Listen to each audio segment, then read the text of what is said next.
Rain hammered the cobblestones of 18th-century Paris, lightning splitting the sky, yet inside a lone theater, dolls whispered secrets no one dared speak aloud. One man entered, claiming he had nothing to hide, and by dawn, the dolls had revealed not only his sins, but the ones he would commit in the years to come.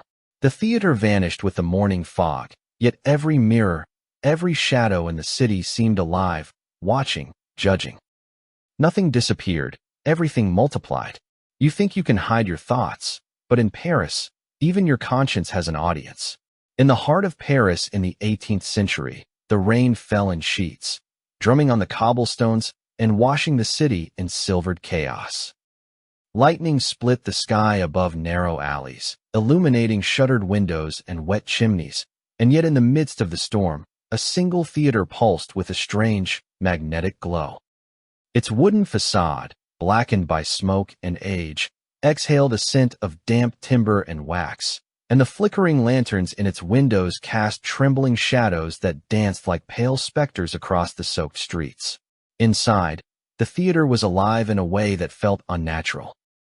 Rows of mechanical dolls, each no larger than a child, were arranged on a stage of cracked oak. Their faces were delicate, porcelain smooth, painted with exaggerated expressions that seemed at once innocent and mocking. Eyes of glass caught the meager light and held it, gleaming with a sinister awareness. The first visitor entered, a man in a coat soaked through by rain, and as he approached the edge of the stage, a shiver ran through him that had nothing to do with the cold. One of the dolls turned its head slowly, its jaw moving as if chewing words, and whispered a secret so intimate and precise that the man stumbled back in terror. It spoke of a betrayal long buried, a memory locked away in the depths of his mind, and yet every detail was exact. The sound of its voice, high and childlike yet edged with something ancient, seemed to echo against the walls, mingling with the thunder outside, creating a chorus of dread. The air in the theater was thick, heavy with the mingling scents of rotting wood, old wax, and a faint, cloying sweetness that made the teeth ache and the stomach turn.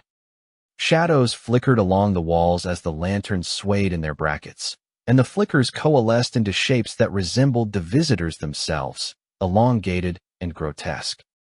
Every movement of the dolls was mechanical yet uncanny, each tilt of a head or twitch of a finger loaded with unspoken meaning. The crowd gathered in hesitant clusters, drawn to the stage yet recoiling as the dolls' eyes seemed to follow them, reading thoughts no one dared speak aloud.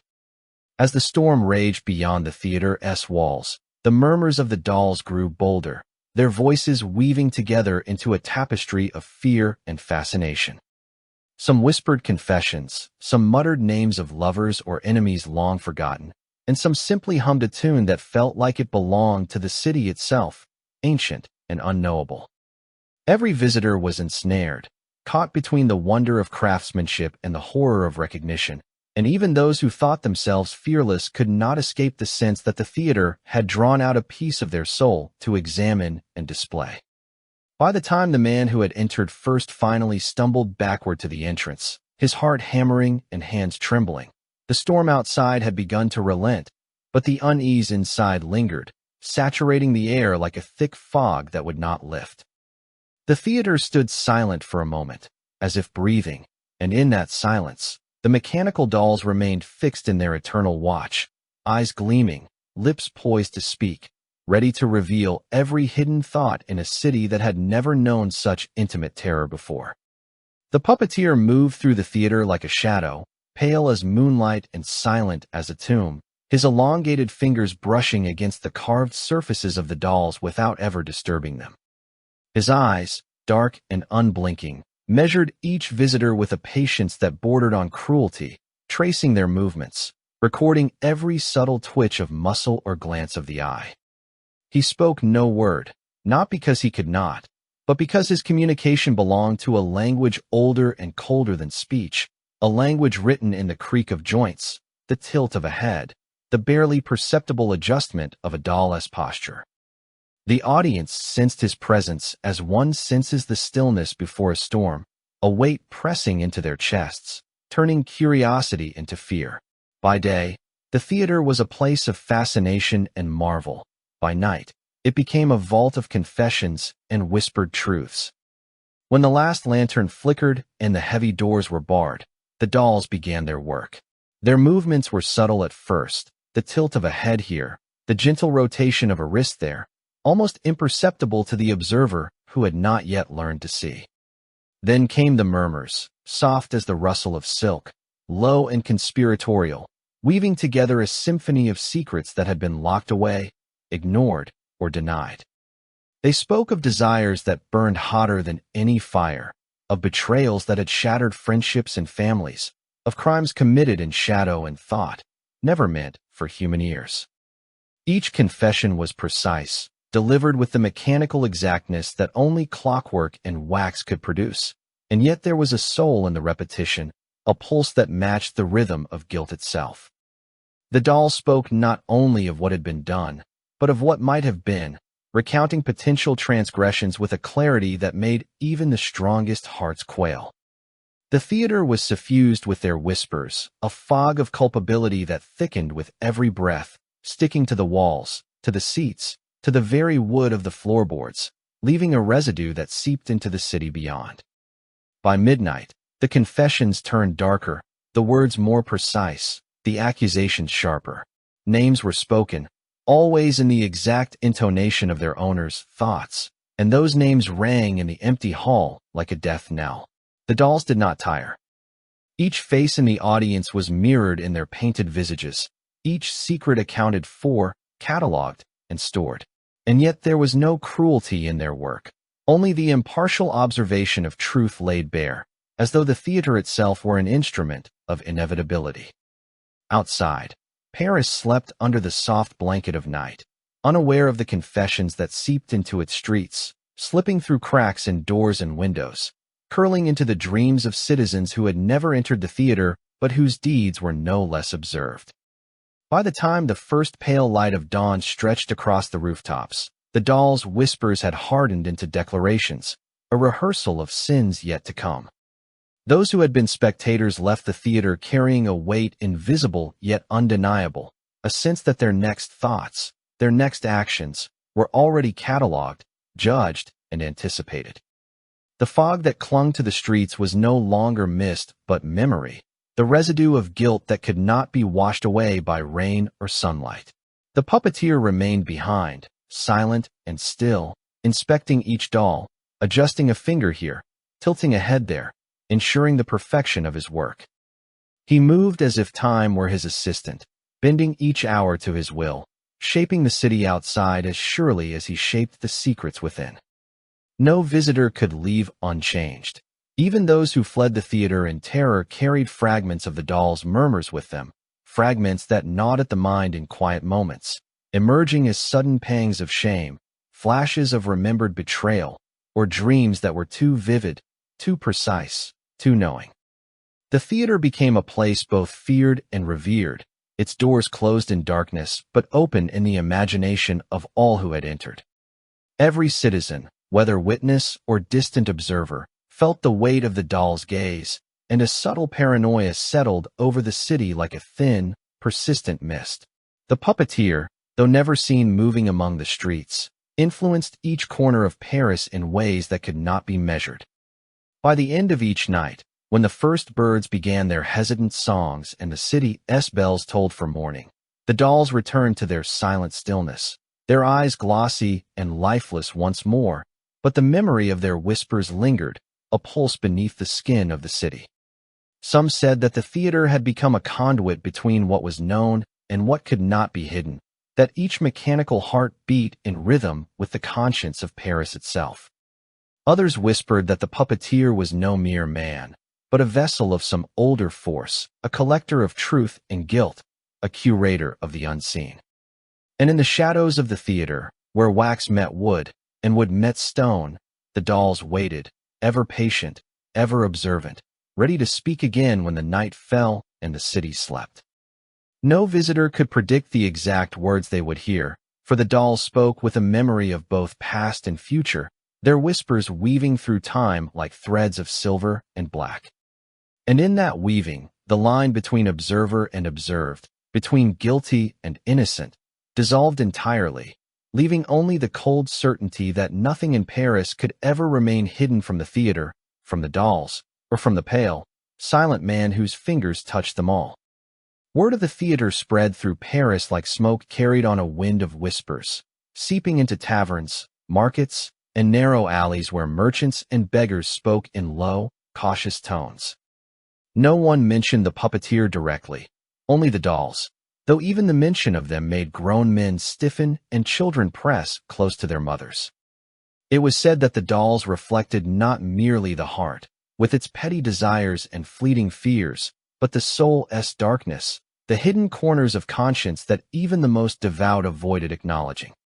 People began to notice changes in themselves, the twitch of a hand, the tightening of a jaw, the sudden, inexplicable panic when their reflection caught in a window pane. Each visitor who had entered the theater carried with them a fragment of its uncanny power, and it multiplied in the city's streets like a contagion of observation. Houses became galleries of mirrors, their surfaces reflecting not the mundane reality of firelight or laundry flapping in the wind, but the darkly exaggerated self of anyone who had encountered the doll's eyes. The streets themselves seemed to participate, cobblestones gleaming wet with rain or dew as though polished to catch every shadow of a passerby, every furtive glance. Those who had never entered the theater began to experience its influence as a subtle, invasive presence. Children shivered at the doors of familiar homes, sensing the rhythm of whispered sins in the walls, in the turning of locks, in the creak of a stair.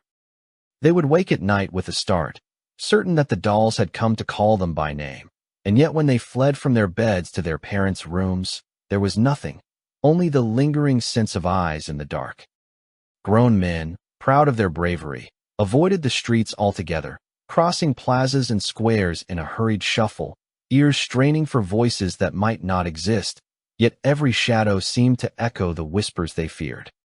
Even in their dreams, the city's guilt crept into them, twisting familiar streets into corridors of accusation.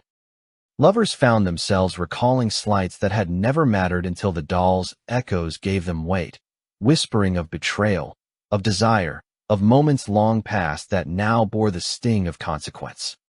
Families turned inward, shutting windows, drawing shutters, fearing that even the quiet of their own rooms was not safe from the eyes and voices that had once observed them. Those who sought to dismiss the theater's power discovered it followed them. The doll's influence was not limited to the stage, nor to those who entered it.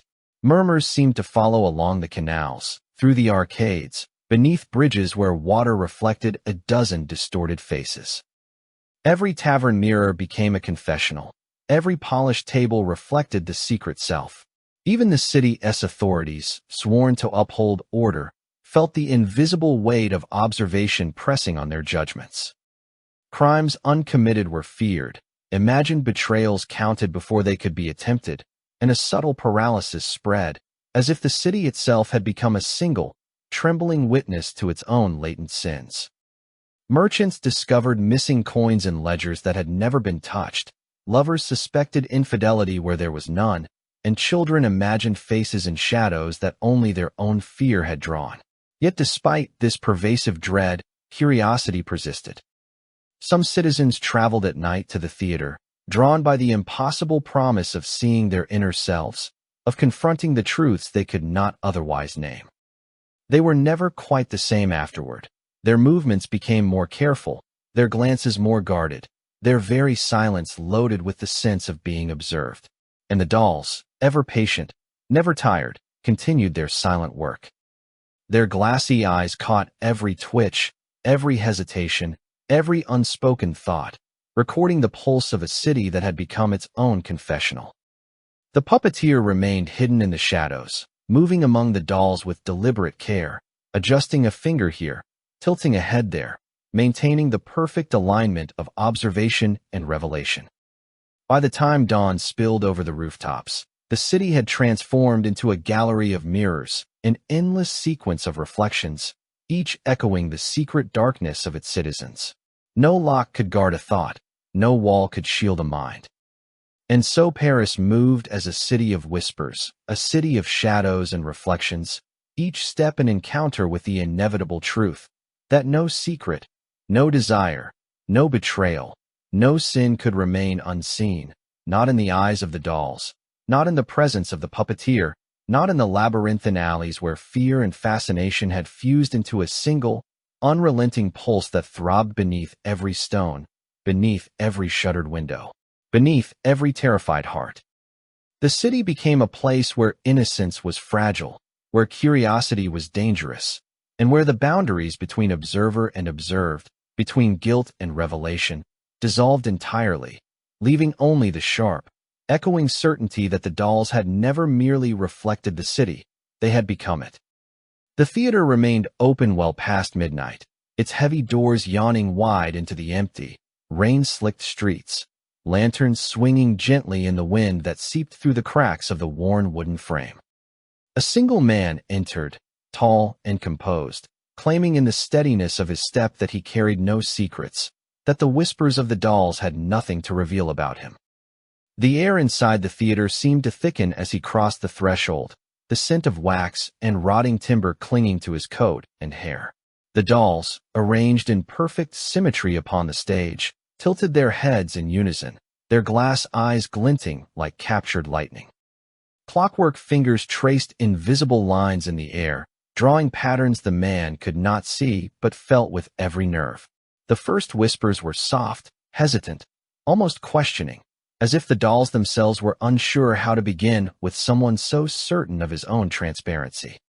Yet the murmurs persisted, threading into the space around him, curling into the corners of his mind, and soon became urgent, insistent, a tide that could not be stemmed. They wove a narrative that the man could not have imagined, a recounting of choices and actions so vile in precision, so deliberate in cruelty, that the calm veneer he had carried into the theater began to crack. The dolls spoke of moments he had thought lost in obscurity, the betrayal of a friend he had long denied harming, the small cruelties inflicted without thought on strangers, the secret indulgences that had seemed harmless but now shimmered with unspeakable weight. Each word they murmured carried the clarity of truth and the inevitability of accusation. The man's hands trembled, and he stepped backward, but the floorboards, warped and slick with moisture, offered no escape. The whispers became a chorus, overlapping, layering the past and present, the known and the imagined. They recited not only acts already committed but choices that had been entertained and rejected, casting shadows on paths never taken yet weighted with moral consequence. The dolls' voices rose and fell like the tide, and for every whispered accusation, the man felt the echo in his own conscience, a resonance he could not ignore. The theater seemed to breathe with him, contracting and expanding in rhythm with his panicked heart, walls bending subtly as though to lean in closer, to ensure that no thought remained unexamined, no secret left unspoken. He realized, in a sudden, choking awareness, that the dolls were no mere reflection of what he had done. They were instruments of what he was capable of and what he might yet become. Panic clawed at his chest as they recounted plans and impulses not yet acted upon, deeds he had imagined but never dared commit, labeling them with the weight of inevitability. By the time the first pale fingers of dawn brushed the rooftops of Paris, the dolls' murmurs had hardened into declarations, each one a prophecy of his future sins, precise in detail, meticulous in cruelty. The man stood frozen, pale as the morning light, a vessel of horror trapped between disbelief and the certainty of revelation. His eyes darted from one mechanical face to another, glass catching the first rays of sun and scattering them across the theater in fractured light, each shard a fragment of accusation. His knees weakened, and he sank onto a bench, but the whispers did not relent. They flowed into him, around him, filling his ears, embedding themselves in the hollow spaces of his mind. Every secret he had believed forgotten, every desire he had thought buried, every act of selfishness or malice long denied to the world was now laid bare, catalogued, pronounced in the voice of the dolls, precise and unflinching. He tried to speak, to deny, to call the puppeteer, but no sound came. The theater seemed to swallow his voice before it could leave his lips. The doll's gaze followed every flicker of movement, every shallow breath, and he realized that the calm certainty he had carried into the theater was gone forever. The room pulsed with the weight of moral inevitability, the air thick with the remnants of unspoken sins and the metallic tang of fear. As the sun rose, the shadows retreated, but the man remained, a statue of pale horror, caught between past, present, and future, unable to leave the theater even as its doors swung open to the morning. The puppeteer stood behind the stage, silent, long-fingered hands adjusting a doll's head, ensuring the perfection of the unfolding revelation. Outside, Paris stirred, oblivious to the terror unfolding within, while inside, the man's soul was stretched across the mechanical faces, catalogued and observed, every sinew of conscience exposed. He would leave eventually, his body carrying him back into the streets, but the echoes of the doll's prophecy would linger, etched into the corners of his mind, haunting every choice, every fleeting thought, every shadowed impulse. In the light of the new day, the theater appeared quiet, inert, its dolls frozen in their eternal watch, yet the memory of their whispers had already spilled into the city, and the man understood that nothing in his life would ever be the same. The dolls had revealed not only what had been, but what must inevitably be, and the terror of that certainty would follow him until his last breath. The city of Paris grew restless, its cobblestone streets vibrating with a tension that could be felt in the soles of shoes and in the quickened pulse of every passerby. The market squares were quieter than usual, merchants speaking in hurried, cautious tones, glancing over their shoulders as if the air itself carried accusation. Taverns, once filled with laughter and song, were subdued, the clatter of mugs and low conversations punctuated by uneasy silences. Citizens no longer spoke freely, fearing that the theater's gaze, or perhaps the doll's glassy eyes, could penetrate not only walls but minds, discerning thought before word. Even those who had never entered the theater felt the weight of observation pressing against their consciousness, a persistent shadow in the back of the mind that distorted intentions and magnified guilt. The law itself seemed powerless, its authority undermined by the subtle insinuations of the mechanical witnesses. Evidence appeared whispered into existence before any crime had been committed, ledgers misrecorded, accusations repeated by neighbors, memories of conversations that had never occurred, all traced back to the unseen yet omnipresent scrutiny of the dolls. Judges and magistrates found their judgments influenced by a creeping paranoia, a certainty that nothing remained hidden in a city whose every citizen was potentially a mirror of every other. And yet, the puppeteer moved like a shadow through Paris, silent, pale, and impervious to outrage or fear. He walked through streets slick with rain or dusted with morning frost, a specter among living men, and no accusation, no whisper of rumor, seemed to touch him. His dolls performed their grim theater with tireless precision, never missing a tilt of the head, a rotation of a wrist, a subtle glance from one mechanical eye to another.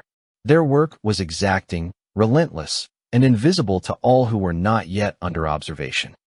Those who tried to rationalize the events began to whisper among themselves, questioning whether the dolls were truly alive, whether the whispers that haunted dreams and shadows were mere reflections or something more sinister, prophecies written in gears and wax, echoes of inevitability traced in the tiny movements of clockwork.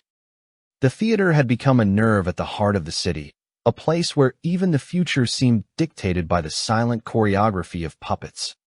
Shops, alleys, and courtyards became theater wings. Windows and mirrors reflected more than appearance, hinting at guilt, desire, and the minutiae of unspoken thoughts. Children avoided certain streets entirely, holding their parents' hands tighter, sensing the rhythm of the unseen observers in the pattern of footfalls or the sway of lanterns. Even animals seemed wary, dogs growling at shadows that did not belong to the natural world, cats hissing at corners where no light fell. And in the darkest hours of night, when fog rolled in from the Seine and obscured the gas lamps, the whispers became louder, threading through the city like veins of ice. Every citizen who had entered the theater carried a residue of confession, a pulse of recognition that they could not explain, and those who had only heard of it felt its pull in dreams, in flickers of memory, in moments when conscience was most exposed. Rumors told of entire families rendered mute with fear, of lovers accusing one another of imagined treachery, of merchants driven to madness counting coins that were never missing, and of lawmen compelled to arrest shadows, convinced of crimes that had yet to occur. And through it all, the puppeteer watched, adjusting a doll's hand here, tilting a head there, moving along the streets like a pale wind that no eye could catch, indifferent to the panic he inspired, meticulous in the perfection of observation and the inevitability of exposure. People began to question the nature of reality itself. Was it the dolls who saw everything, or was the city itself transformed into a single, omniscient mirror? Each whisper seemed to trace a line from past to future, making prediction indistinguishable from reflection. The streets, once mundane arteries of trade and life, had become corridors of moral inevitability, echoing the weight of every choice, every hidden impulse. By day, the city appeared unchanged, its shops and cafes, its fountains and bridges, the same as they had always been, yet beneath the surface, an unseen tension vibrated like a taut string. By night, the streets hummed with the soft, insistent whisper of the dolls, reaching into attics, cellars, and empty courtyards, folding the thoughts of the innocent and guilty alike into a silent testimony that no citizen could escape. And all the while, the puppeteer remained, a constant presence at the center of the city's unease, his long fingers brushing over the wooden forms of his creations, ensuring that every secret, every thought, every unspoken sin was recorded with tireless, indifferent care. Those who questioned his mortality, his humanity, or even the reality of the dolls themselves began to whisper in tones of awe and terror, admitting that perhaps nothing in Paris would ever be free from observation, that the city itself had become a stage, its citizens actors caught in a performance of inevitability, and that every step taken, every glance cast, every fleeting impulse might already be mirrored in the unblinking eyes of wood, wax, and clockwork that had turned curiosity into terror, reflection into prophecy, and a city into a single, silent witness to its own shadowed soul. On a morning veiled in thick fog, Paris awoke to an emptiness that felt heavier than any presence. The theater had vanished, its blackened wooden boards, warped by age and soaked with countless confessions, gone as if they had never existed. The scent of old wax and rotting timber, once so pungent and familiar, lingered only faintly in memory, a ghost clinging to the air. The dolls, with their painted faces and glassy, all-seeing eyes, were nowhere to be found, yet their absence did nothing to calm the city. Rather, it seemed to amplify the unease, as though the theater had not disappeared but multiplied invisibly into every corner of the streets. Cobblestones glistened with dew, empty and ordinary at first glance, but each step carried an echo of observation, a sense that every movement was watched, every thought catalogued. Mirrors reflected not faces but accusations, glass catching the light and revealing gleaming mechanical orbs instead of human eyes, and every secret thought felt exposed, spoken aloud by some unseen chorus. Those who had survived the theater's gaze whispered that the puppeteer had finally departed, leaving only the residue of his work, but the truth became clear over the days and weeks that followed. Nothing had vanished, it had only multiplied. The city itself had been transformed into a living theater, a stage upon which every citizen was both actor and audience, every street a wing, every window a mirror, every shadow a witness. Children pressed their faces against glass and saw not themselves but twisted reflections of fear and guilt, small eyes wide with terror at truths they did not yet understand. Parents hushed them, but the whispers came regardless, curling around corners, sliding beneath doors, insinuating themselves into bedsheets, folding into the dreams of the young and old alike. Even those who had never entered the theater felt its presence, a subtle, suffocating weight pressing into the mind. Men and women moved more cautiously through the streets, measuring every step, judging every glance, curtailing every thought lest it be noticed, recorded, reflected. Shops and taverns, once filled with clamor and cheer, were quiet, subdued by the invisible observation that now governed the city. Conversations were clipped, laughter hesitant, smiles tight and wary. Even the law seemed impotent. Crimes that had not yet occurred were feared, imagined, and occasionally condemned, for the city's conscience had been made absolute, and guilt, once private, had no place to hide. Those who attempted to convince themselves that the theater's magic had ended found themselves ensnared in subtle, inescapable tricks of reflection. Coins would go missing and reappear in impossible places. Whispers of imagined betrayal would echo in corridors long after the speakers had left, and mirrors would catch the eye with glints of accusation, so that even the familiar became strange, every surface a possible observer. And still, the city moved. Markets opened, carriages rattled over cobblestones, and the Seine wound its familiar path, but the pulse beneath Paris was altered, a heartbeat of awareness that nothing could escape. Citizens became both cautious and complicit, their fears shaping the streets, their guilt shaping each other, until it was impossible to know where individual conscience ended and the collective theater began. The horror was no longer the dolls, nor even the puppeteer who had created them, but the city itself. Paris had become a mirror of conscience, a living organism in which every step, glance, and unspoken thought was interwoven with observation. Shadows became permanent, stitched into walls and alleys like invisible threads. The memory of sin clung to every stone, every shutter, every corner. Even in the absence of wood and wax, the theater persisted, breathing through the streets, through reflections, through the very air. Nights were no refuge. The fog that rolled in from the Seine carried whispers that could not be traced to any source, hints of crimes unspoken, desires unacknowledged, and betrayals imagined but inevitable. Citizens awoke trembling, convinced that unseen eyes followed them into bed, that thoughts themselves were vulnerable, that the city had become a sentient witness, incapable of mercy. Families shut doors and drew curtains, hoping to shield themselves, but the weight of observation could not be blocked. Mirrors reflected accusation instead of appearance. Windows trapped reflection as though it were a living thing.